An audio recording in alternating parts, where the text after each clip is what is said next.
എല്ലാവർക്കും സലു കിച്ചണിലേക്ക് സ്വാഗതം. അപ്പോൾ രാവിലെ തന്നെ ഞാൻ എന്താ അരി ഉഴുന്നൊക്കെ വെള്ളത്തിലിടാൻ കരുതി. ഞാൻ ഈ ഒരു കപ്പിലാണ് 1 കപ്പ് ഉഴുന്നും 1 ടേബിൾ സ്പൂൺ ഉലുവയും ഇടും. ഇത് നന്നായിട്ട് ഒന്ന് കഴുകിയിട്ട് വെള്ളം ഒഴിച്ച് വെക്കും. പിന്നെ അരി ഞാൻ ഇതേ കപ്പിൽ തന്നെയാണ് 3 കപ്പ് പച്ചരിയാണ് എടുക്കുന്നത് കേട്ടോ. പിന്നെ 1 കപ്പ് പൊന്നിയരി ഉണ്ടല്ലോ, നമ്മൾ ചോറൊക്കെ വയ്ക്കുന്ന അരിയില്ലേ, ആ പൊന്നിയരിയാണ് 1 കപ്പ് ഇട്ടിരിക്കുന്നത്. എന്നിട്ട് നന്നായിട്ട് ഒന്ന് കഴുകിയെടുക്കുക. അപ്പോൾ പലരും എൻ്റെ അടുത്ത് ചോദിക്കും, ഇഡ്ഡലിയൊക്കെ ഉണ്ടാക്കുമ്പോൾ ചോറ് അരച്ചെടുക്കാറില്ലേ എന്ന്. ഞാൻ അങ്ങനെ പല രീതിയിൽ അരച്ചെടുക്കും, പക്ഷെ കൂടുതൽ ഞാൻ ചോറ് അരയ്ക്കാതെ ഈ ഒരു രീതിയിലാണ് ഉണ്ടാക്കുന്നത് കേട്ടോ. അപ്പോൾ ഇത് നന്നായിട്ട് ഒന്ന് കഴുകിയിട്ട് വെള്ളം ഒഴിച്ച് കുതിരാനായിട്ട് വെക്കുകയാണ് ചെയ്യണത്. അപ്പം ഒരുപാട് പ്രാവശ്യം ഞാൻ ഇഡ്ഡലിയുടെയും ദോശയുടെയും ഒക്കെ റെസിപ്പി കാണിച്ചിട്ടുണ്ടെങ്കിലും വീണ്ടും വീണ്ടും വീണ്ടും കുറേ പേര് എൻ്റെ അടുത്ത് ചോദിക്കുന്നുണ്ട്, ഇഡ്ഡലിയുടെ റെസിപ്പി പറഞ്ഞു കറക്റ്റ് മെഷർമെൻ്റ് ഒക്കെ ഒന്ന് പറഞ്ഞു തരാനായിട്ട്. വീഡിയോയിലൊക്കെ കാണിക്കുമ്പോൾ നല്ല പൂ പോലത്തെ ഇഡ്ഡലിയാണല്ലോ, നമ്മൾ ഉണ്ടാക്കുമ്പോഴേക്കും അത്ര പൂ പോലെ വരുന്നില്ല എന്നൊക്കെ പറയുന്നുണ്ട്.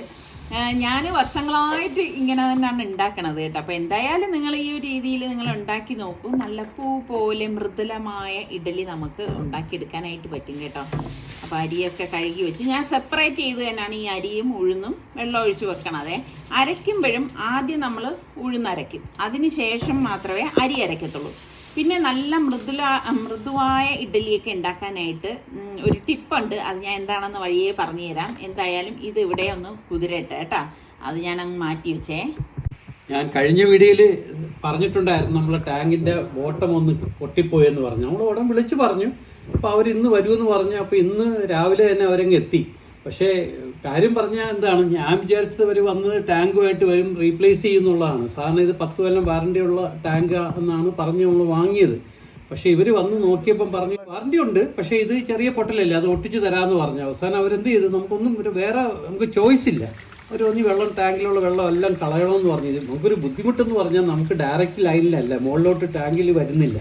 നമ്മൾ താഴത്തെ ടാങ്കിൽ വന്നിട്ട് പമ്പ് ചെയ്താണ് മുകളിലോട്ട് കയറ്റുന്നത്. അപ്പോഴും ഈ വെള്ളം പോയി കഴിഞ്ഞാൽ നമ്മളെ വീട്ടിൽ ആ ദിവസം ഇനി ഒന്നും ചെയ്യാൻ പറ്റുന്നില്ല. ഈ ഒട്ടുന്നത് കുറച്ച് സമയം ഇരിക്കണമെന്നും പറഞ്ഞിട്ടുണ്ട്. പിന്നെ നമുക്ക് പകല് വെള്ളവും വരില്ല. ഇതാണ് നമ്മൾ ഇവിടുത്തെ അവസ്ഥ.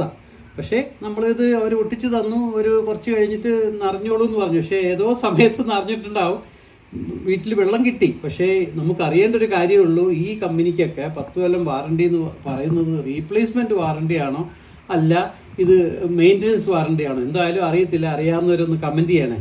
എന്തായാലും അവർ ഒട്ടിച്ചു തന്നു, വേറെ കുഴപ്പമൊന്നുമില്ല. പക്ഷേ എന്തായാലും നിങ്ങൾ ഇതിനൊരു മറുപടി തരണമെന്ന് വിശ്വസിക്കുന്നു. ഇത് 3 ലെയർ ടാങ്ക് എന്നൊക്കെയാണ് പറയുന്നത് കേട്ടാ. അപ്പൊ ഇന്നത്തെ നമ്മളുടെ സിമ്പിൾ ലഞ്ചാണ്. ഒരാൾ കഴിക്കാനിരിക്കുന്നത് നോക്കിയേ. അപ്പൊ ഇതിപ്പം ഞാൻ ഉണ്ടാക്കിയതൊന്നും അല്ല കേട്ടാ. ചില ദിവസമൊക്കെ ഇങ്ങനെയല്ലേ. ഇന്നിപ്പം ഈ പറഞ്ഞ മാതിരി 8ന്റെ പണി കിട്ടി പൊട്ടി നിൽക്കുകയായിരുന്നു കേട്ടാ.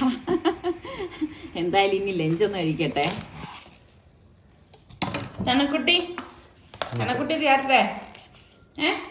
ചനക്കുട്ടിക്ക് തരട്ടെ? ആ, ഉമ്മ കഴിക്കാൻ. ചക്രക്കുട്ടി എഴുന്നേറ്റ് കൈ കഴിയോ? കൈ കഴിയാണോ വന്നിരുന്നത്? സന കൈ കഴുകാതെ ഇരിക്കത്തേ ഇല്ല.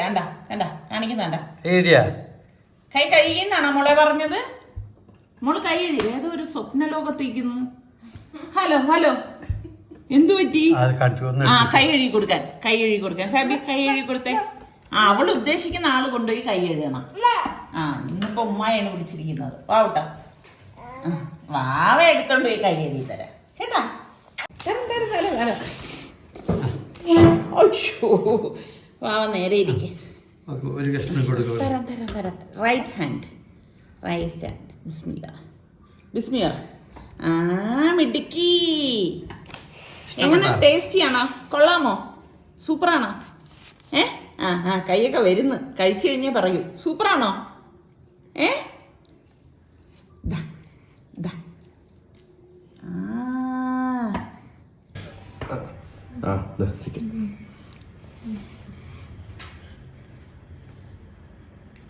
ബിസ്മില്ല. കൊള്ളാമോ? ഇഷ്ടായ? സൂപ്പറാണോ മോളെ? സനക്കുട്ടി സീരിയസ് ആയിട്ടിരുന്ന് കഴിക്കുകയാണ്. കഴിക്കുമ്പോൾ മിണ്ടത്തില്ല.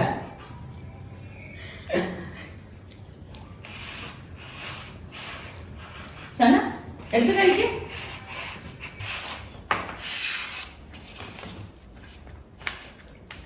ഓരോ ടൈപ്പ് റൈസ് ആണ്. ഇത് പിസയുടെ ബേസ് അടിപൊളി ഇത് അല്ലേ? മാരിനേഡ് സോസൊക്കെ വെച്ചിട്ട്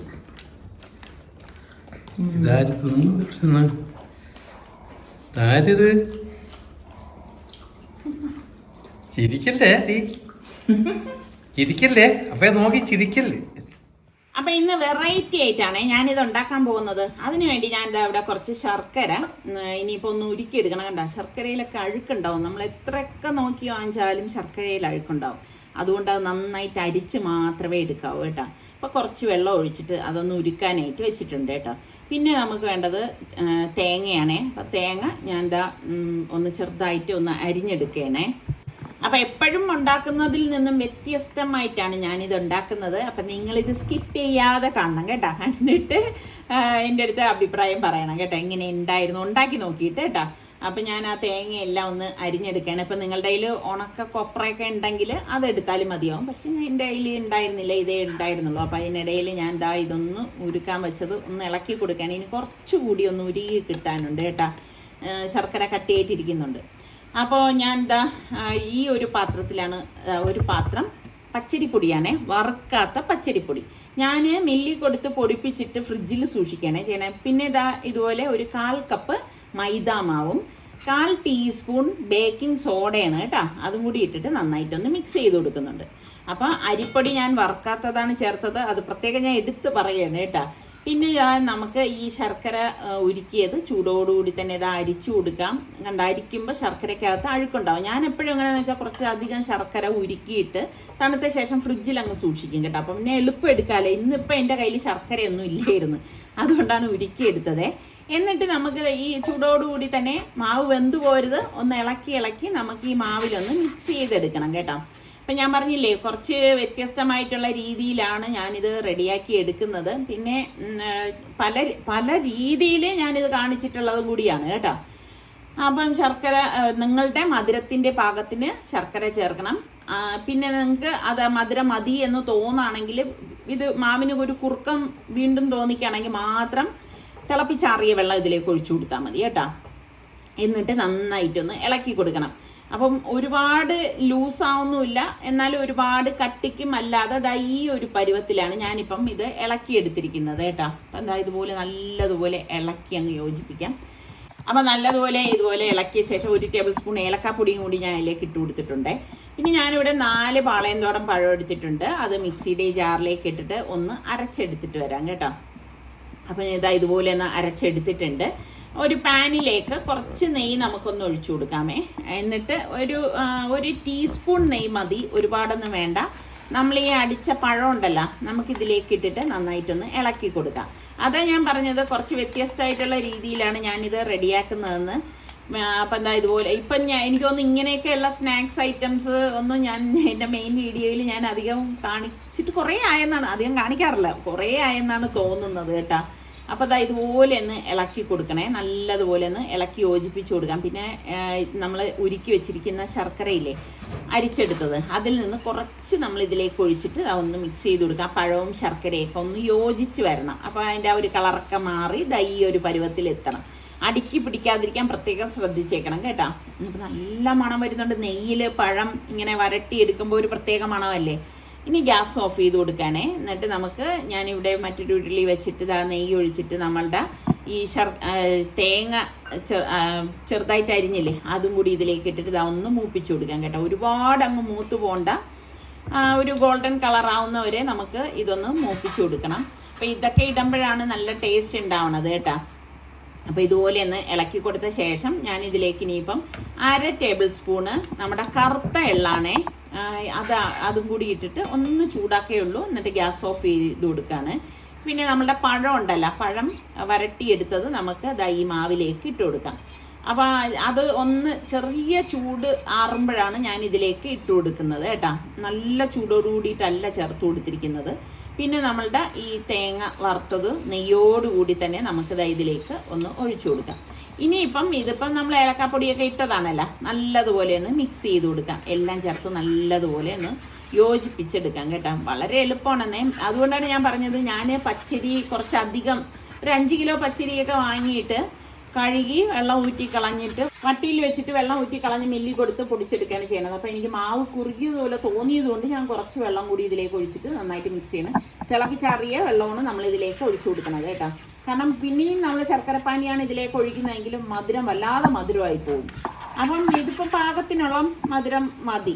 ഇവിടെ പിന്നെ ഓവറായിട്ട് മധുരം ഒന്നും ഇഷ്ടമില്ല കേട്ടോ, ആർക്കും ഇഷ്ടമില്ല. അതുകൊണ്ടാണ് ഞാൻ പിന്നെ അത്രയും ഒഴിച്ചത്. അപ്പം നിങ്ങൾ എടുക്കുമ്പോൾ നിങ്ങളുടെ വീട്ടിലുള്ളവരുടെ ഇഷ്ടങ്ങൾക്കനുസരിച്ച് ഇതിൻ്റെ മധുരത്തിൽ ഏറ്റക്കുറച്ചിലുകളൊക്കെ വരുത്താം. എന്നിട്ട് ഒരു അരമണിക്കൂർ റെസ്റ്റ് ചെയ്യാൻ ഞാൻ മാറ്റി വെച്ച് കേട്ടോ. എന്നിട്ട് ഞാൻ എന്താ കാസ്റ്റ് ചെയ്യേണ്ട നമ്മളുടെ ഉണ്ണിയപ്പച്ചട്ടിയാണ് എടുത്തത് കേട്ടോ. ഇതിലേക്ക് നമുക്ക് വെളിച്ചെണ്ണ ഒഴിച്ചു കൊടുക്കാം. വെളിച്ചെണ്ണയിൽ ഉണ്ണിയപ്പം ഉണ്ടാക്കുമ്പോൾ നല്ല ടേസ്റ്റ് അല്ലേ. പിന്നെ കുറച്ച് നെയ്യും കൂടി ഞാൻ ഇതിലേക്കൊന്ന് ചേർത്ത് കൊടുക്കുന്നുണ്ട്. അപ്പോൾ ഉരുകുമ്പം ഇതിപ്പം എല്ലാ സൈഡിലേക്കും ആവും. പിന്നെ നമ്മൾ ഈ കാസ്റ്റേൻ്റെ ചട്ടികളിലൊക്കെ ഉണ്ടാക്കുന്നതിന് മുൻപ് നമ്മൾ ഇച്ചിരി എണ്ണ തടവി വെച്ച് കഴിഞ്ഞാൽ പെട്ടെന്ന് വിട്ട് കിട്ടും കേട്ടോ. അപ്പം നമ്മൾ റെസ്റ്റ് ചെയ്യാൻ വെച്ച മാവ് ഇതായിരിക്കുകയാണ്. അപ്പം ഇതുപോലെ ഒന്ന് ഇളക്കി കൊടുക്കാം, വീണ്ടും ഒന്ന് ഇളക്കി കൊടുക്കാം. കണ്ടോ, ഇപ്പം നല്ല ഒരു കളറൊക്കെ വന്നിട്ടുണ്ട്. എപ്പോഴും നമ്മൾ ഇതുപോലെയൊക്കെ ഉണ്ടാക്കുമ്പോൾ വെള്ള ശർക്കര എടുക്കരുതേ. ഇതൊക്കെ ടിപ്സാണ് കേട്ടോ.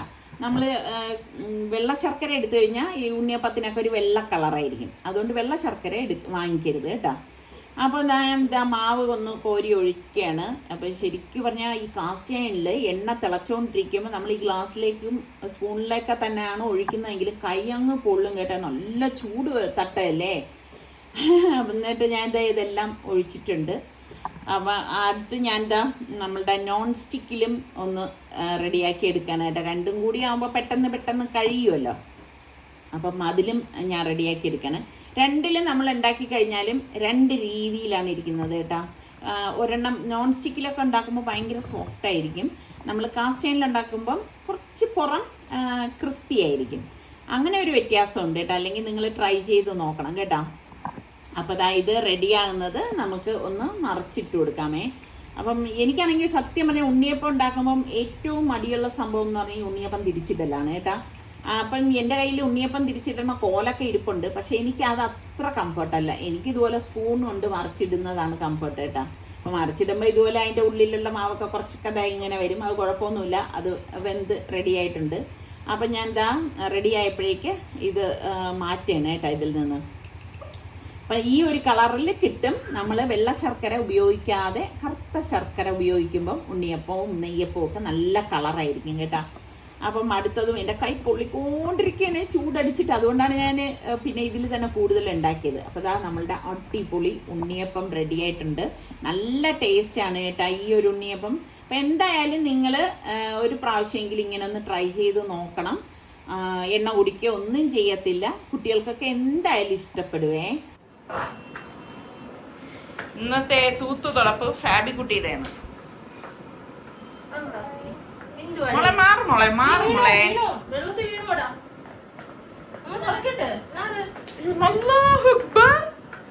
എന്താ ഓട്ടോ ഓടിയത്?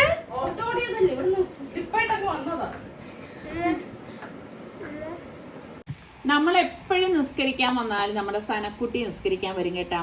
അങ്ങനെ നമ്മുടെ സനക്കുട്ടിക്ക് ഞങ്ങൾ അന്ന് മക്കത്ത് പോയപ്പോൾ വാങ്ങിച്ചുകൊണ്ട് വന്ന മുസല്ലേനെ കേട്ടോ. അവൾ അതിട്ട് തന്നെയാണ് നിസ്കരിക്കുന്നത്. അപ്പം ഇന്നിപ്പോൾ വന്ന് നിന്ന് ഇങ്ങനെ നമ്മൾക്കൊപ്പം നിസ്കരിച്ചിട്ട് അവൾ വീണ്ടും ഇതുപോലെ അങ്ങ് നിസ്കരിക്കും. മാഷാല്ലാ, എനിക്കിതൊക്കെ കാണുമ്പോൾ ഭയങ്കര സന്തോഷമാണ് കേട്ടോ.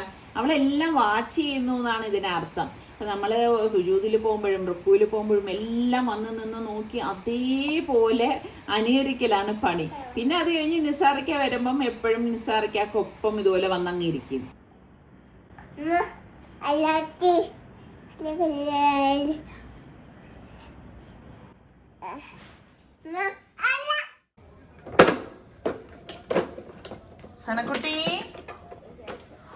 സനക്കുട്ടി നിസ്കരിക്കാൻ നേരം എടുത്തിട്ടതാ അല്ലേ മോളെ? ചക്രവാമേ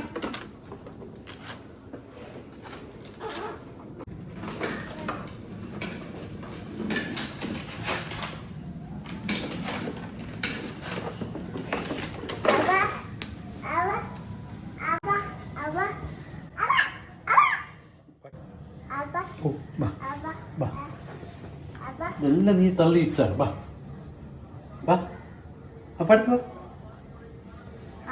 ഓ കൊള്ളാം, നല്ല രസം. ഓ ഇതാ ഏത് പറ നീ ഹെൽമെറ്റ്. ഹെൽമെറ്റാ? ഇതിനകത്ത് ഹെൽമെറ്റ് വെക്കാനാ? ഇതിനകത്ത് ഹെൽമെറ്റ് വെക്കാനാ? എങ്ങനെ വെക്കും? എന്നാലും പാപ്പയെ നോക്ക്. ഹെൽമെറ്റ് സൈക്കിൾ ഓടിക്കല്ലായിരുന്ന സൈക്കിൾ നിസ്കരിക്കാൻ നേരം മറ്റേ ഇട്ട് കൂട്ടോടെ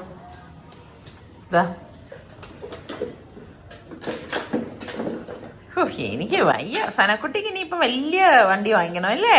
ബൈക്ക് വാങ്ങിച്ചോ? ആണോ? താക്കോലൊക്കെ ദേ എടുത്തോണ്ട് പോണ്. അപ്പൊക്ക് പള്ളി പോണ്ടേ? ചക്കരവാവേ, മുത്തേ, മുത്തേ, ഇങ്ങോട്ട് നോക്കിയാ നോക്കട്ടെ. സനക്കുട്ടി,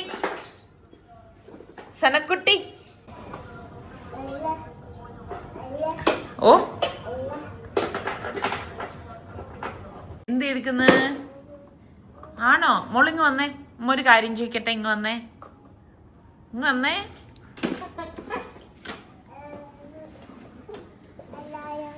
ഓ, പള്ളി പോവാണാ മോള്? പള്ളിയിലേക്ക് പോവാണാ? അസ്സലാമലൈക്കും. സലാം പറഞ്ഞേ. ആ മിടുക്കി. ടാറ്റാ ടാറ്റാ. പാപ്പ ടാറ്റാ. പാപ്പ എന്തോ ജോലി ചെയ്തോണ്ടിരിക്കുക മോളെ. പാപ്പ പാപ്പ ദേ ദേ വിളിക്കുന്നു മോള്. സനക്കുട്ടി ദേ സലാം പറയുന്നുണ്ടാ. പാപ്പ എന്തോ ജോലിയില്. ആ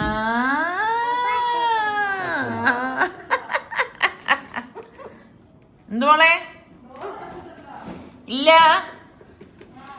ഇതിപ്പം വലിയ ബുദ്ധിമുട്ടായിരിക്കാണ് നെറ്റ് ഇടാത്തത് കൊണ്ട്. എനിക്കാണെങ്കിൽ ഇങ്ങനെ ഈ പടച്ചവനെ കൊതുതാ കയറി തുടങ്ങി. അടക്കി ഡോർ അടയ്ക്കാം മോളെ. ഇപ്പൊ വൈകുന്നേരം ആയപ്പോഴേക്കും ഒന്ന് ടെറസിലേക്ക് വന്നതാണ് കേട്ടോ. അപ്പൊ നിസാറിക്കയുടെ ഷർട്ടൊക്കെ നനച്ചിട്ടിട്ടുണ്ടായിരുന്നു കേട്ടോ. അപ്പൊ കൂടുതൽ സമയം ഇത് പുറത്ത് കിടന്നിരുന്ന് കഴിഞ്ഞാലും പിന്നെ നരച്ചും പോവും. പിന്നുള്ളതെന്ന് വെച്ചാൽ വൈകുന്നേരം സന്ധ്യ കഴിഞ്ഞ് കഴിഞ്ഞാൽ മഞ്ഞ് വരെയും ചെയ്യും. ഞാൻ മറന്നുപോയി കഴിഞ്ഞാൽ പിന്നെ എടുക്കാനും പറ്റത്തില്ല. അപ്പൊ പിന്നെ അതെടുക്കാന്ന് എഴുതിയിട്ട് ടെറസിലേക്ക് വന്നതാണ്. അപ്പോഴേക്ക് നമ്മുടെ സനക്കുട്ടിയും എൻ്റെ ഒപ്പം ഇങ്ങനെ കൂടെ കൂടി കേട്ടോ. അവൾക്ക് ഇത് കണ്ടപ്പോൾ ഭയങ്കര ഇഷ്ടം. ഓടാണ് അവള്.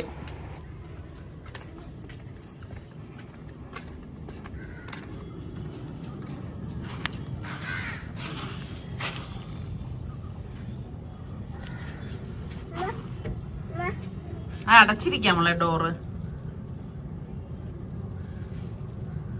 അടച്ചിരിക്കുക. പോവാം, നമുക്ക് താഴെ പോവാം. സനക്കുട്ടി നമുക്ക് താഴെ പോവാടാ. ഇറങ്ങരുതേ, ഇറങ്ങല്ലേ സന, ഇറങ്ങരുത്. ഗേറ്റ് തുറന്ന് കിടന്നാല് ഒരാൾ ഓടും.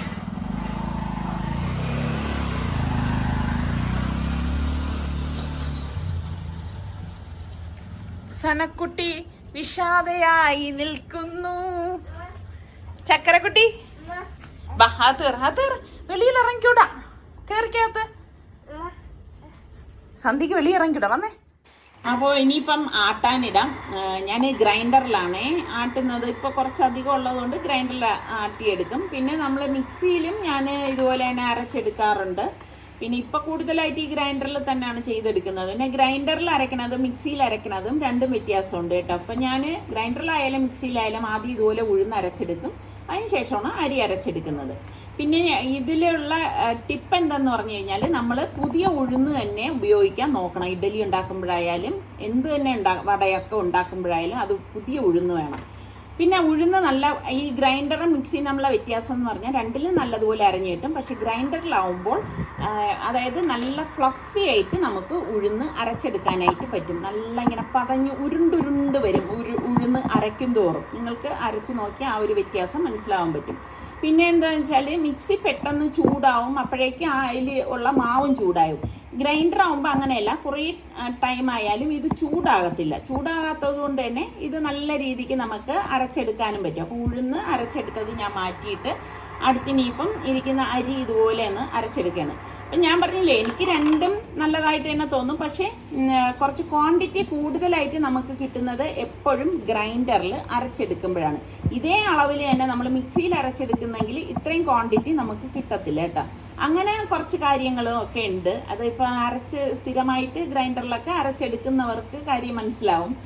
അപ്പോൾ ഈ ഒരു ഗ്രൈൻഡർ എന്ന് പറഞ്ഞു കഴിഞ്ഞാൽ ഒരുപാട് വർഷം പഴക്കമുള്ളതാണ് കേട്ടോ. ഞങ്ങൾ ഗൾഫിൽ സൗദിയിലായിരുന്നപ്പോഴേ ഞാൻ വാങ്ങിച്ച് വെച്ചിരുന്ന ഗ്രൈൻഡറാണ്. അപ്പോൾ അതുകൊണ്ട് തന്നെ അത്രത്തോളം പഴക്കം ഈ ഒരു ഗ്രൈൻഡറിനുണ്ട് കേട്ടോ. അപ്പം നമ്മൾ ചില ഇതുപോലെയുള്ള സാധനങ്ങളൊക്കെ ഉപയോഗിക്കുമ്പോഴേ എത്ര കാലം കഴിഞ്ഞാലും ചീത്താവത്തില്ല എന്ന് കാണുമ്പോഴേക്കും നമുക്ക് അത് ഉപയോഗിക്കാൻ തന്നെ ഒരു ഇഷ്ടം തോന്നത്തില്ലേ. ഇപ്പം ഇതാ കണ്ട. പിന്നെ ഞാൻ ഒരു ടിപ്പ് പറഞ്ഞില്ലേ, എന്താണെന്ന് വെച്ചാൽ അരി അരയ്ക്കുമ്പം എപ്പോഴും റവയുടെ പരുവത്തിലെ നമ്മൾ അരച്ചെടുക്കാവും. മഷി പോലെ അരച്ചെടുക്കരുത് കേട്ടോ. റവ എങ്ങനെ ഇരിക്കുന്നു ആ ഒരു പരുവത്തിലാകുമ്പോൾ അരി അരക്കണം നിർത്താം. ഉഴുന്ന് നന്നായിട്ട് അരച്ചെടുക്കുകയും വേണം. അപ്പോൾ ഇത് രണ്ടും കൂടി ചേർത്തിട്ട് ഇനിയിപ്പോൾ നന്നായിട്ട് കൈ കൊണ്ട് മിക്സ് ചെയ്ത ശേഷം അടച്ച് പൊങ്ങാനായിട്ട് വെക്കും. ഇനിയിപ്പം നാളെ രാവിലെ ഞാനിത് എടുക്കത്തുള്ളൂ കേട്ടോ. അപ്പോൾ ഇതാണ് നമ്മളുടെ ഇന്നത്തെ വിശേഷങ്ങൾ എന്ന് പറയുന്നത്. പിന്നെ നമ്മളുടെ ചാനൽ കണ്ടുകൊണ്ടിരിക്കുന്നവരിൽ സബ്സ്ക്രൈബ് ചെയ്യാത്ത ആരെങ്കിലുമൊക്കെ ഉണ്ടെങ്കിൽ നിങ്ങൾ സബ്സ്ക്രൈബ് ചെയ്യണം. അതുപോലെ തന്നെ ഞാൻ യൂട്യൂബ് ഷോർട്ടിലും ഇൻസ്റ്റാ റീലിലും ഒക്കെ പാചകം ഇടുന്നുണ്ട്. അപ്പം ഇൻസ്റ്റയൊക്കെ ഫോളോ ചെയ്യാത്തവരുണ്ടെങ്കിൽ ഒന്ന് ഫോളോ ചെയ്യാൻ നോക്കണം കേട്ടോ. അപ്പോൾ ഇനി നമുക്ക് അടുത്ത് നല്ല റെസിപ്പിയോ അടിപൊളി വ്ളോഗായിട്ടൊക്കെ കാണാം. അതുവരയ്ക്കും എല്ലാവർക്കും ബൈ.